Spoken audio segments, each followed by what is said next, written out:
She actually performed at our comedy festival, the Bloomington Comedy Festival. She killed it. Give her the warmest round of applause. Make some noise for Skippy Rose, everybody.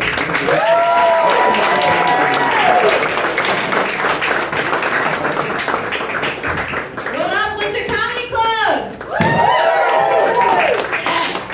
Yes, my name is Skippy Rose. I know that sounds like I could be a cowboy or a whore in a Western film. Probably both, because only I get to fuck me over, right? That's the spirit. Yeah, with a name like that, you can imagine my parents didn't make the best decisions, right? Like, I don't know, but to be fair to them, right, I was mostly raised by PBS. Yeah. No, I know that sounds like really harmless, but let me explain. So, like, all those shows, right, they hinge on the fact that, like, anyone can be friends with anybody, right? Like, there's always, like, one shitty kid, right, that's mean to everybody, he's tattling, you know, his dad burns him at home with cigarettes or some shit, and, like, but they bring him in through the power of love, right? He's part of the theme song, right? So, the consequences of that, right, as an adult, is I can meet a complete shitbag of a human being and be like, you know what? You're just a misunderstood bully, right? I just hug the meanness out of you. You're gonna be great, right? Right? Like, I was dating this one guy from South Warren. He's a rescue. I was dating this guy from South Warren.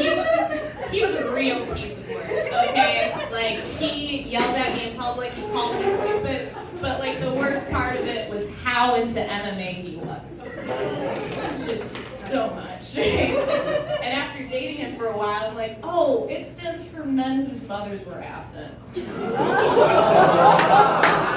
That's all they're doing. They're just getting all the hugs mama never gave them. Right? If you turn up the volume on the TV, you can, like, seriously hear them being like, oh, I love you, bro. I love you, mom. He's a real piece of work. He was so into MMA, in fact, that, like, he, like, one day did this, like, little role-playing game where he was Conor McGregor and I was the punching bag. Yeah, I know. And I still didn't leave, guys. I still didn't leave. Not this little engine that could. We can fix it. Right? But the straw that broke the camel's back, right, came when, like, you know, he was driving the car, I was with him, and he's just like, I'm gonna kill us, I'm gonna fucking kill us! Right? A man that knows what he wants. So, that is the day that I decided to change my locks, okay? That is, alright, I could see the writing on the walls, you know? Fool me once. And for those of you that don't know, locksmiths, they have a policy that if it's a domestic violence situation, they come the same day, no questions asked, right? So this locksmith comes over, he knows why he's there the same day. He starts changing my locks, and then he proceeds to hit on me. Oh. Yeah, I know. It's like, this guy is a real piece of work. But you know, I bet, like, he's like a really good guy deep down, right? Like, I bet I can teach him why he's being Yeah, we're dating now.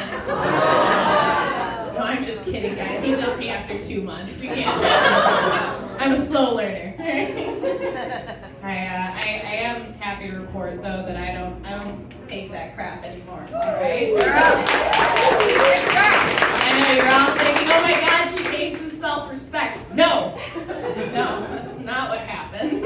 I still do this. I don't. But what happened was I discovered my secret superpower. All right, and every woman has a secret superpower. You will discover during one psychotic break exactly how you can terrify a man. It could be a look, you know, a phrase, a trope, right? Or in my case, Dora the Explorer impression. Yeah, there was one day, I don't know what was said to me, but I just turned to the fourth wall. I'm like, does this man want to fuck around and find out? Hey, is anybody there? Are you okay? Does this man know where he can stick his opinion?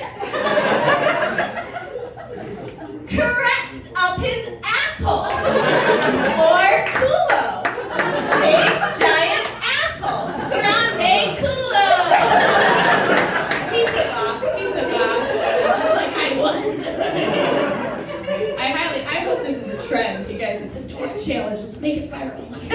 I just want to see heaven.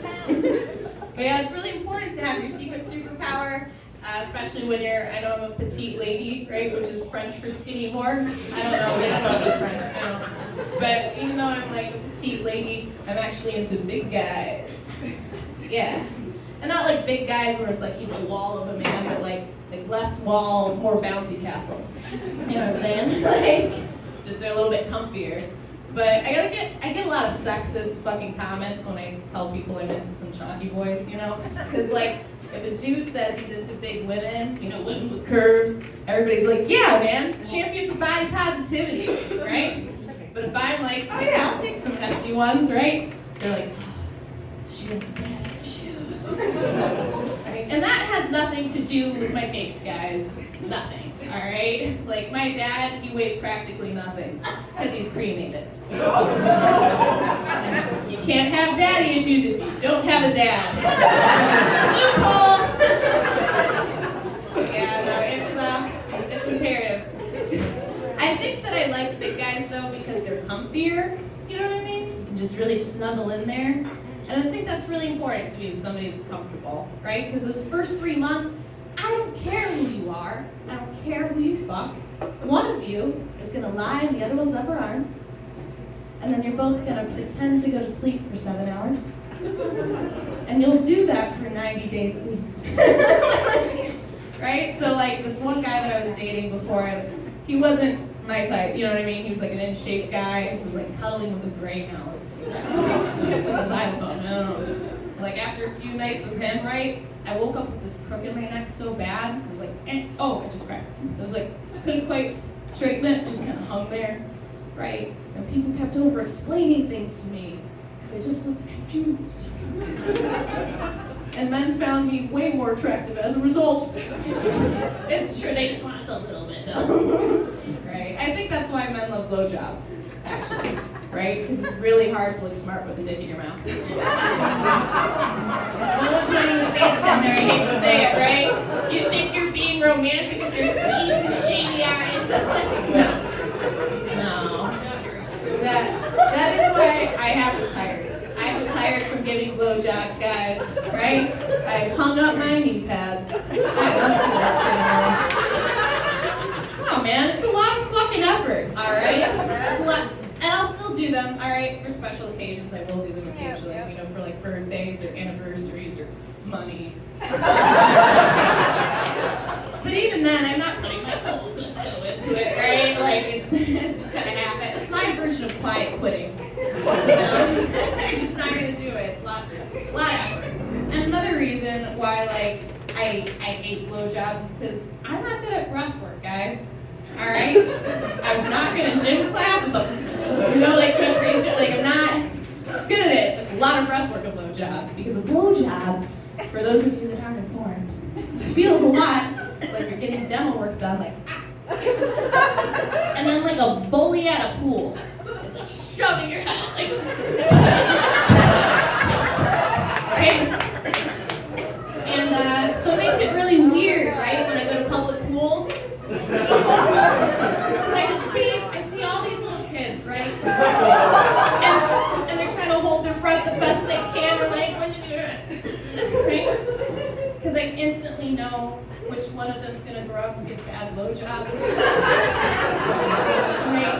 I know, it's not the future I want either, guys, right? So what we gotta practice with them, alright? We gotta practice. The breath work, not the don't fuck.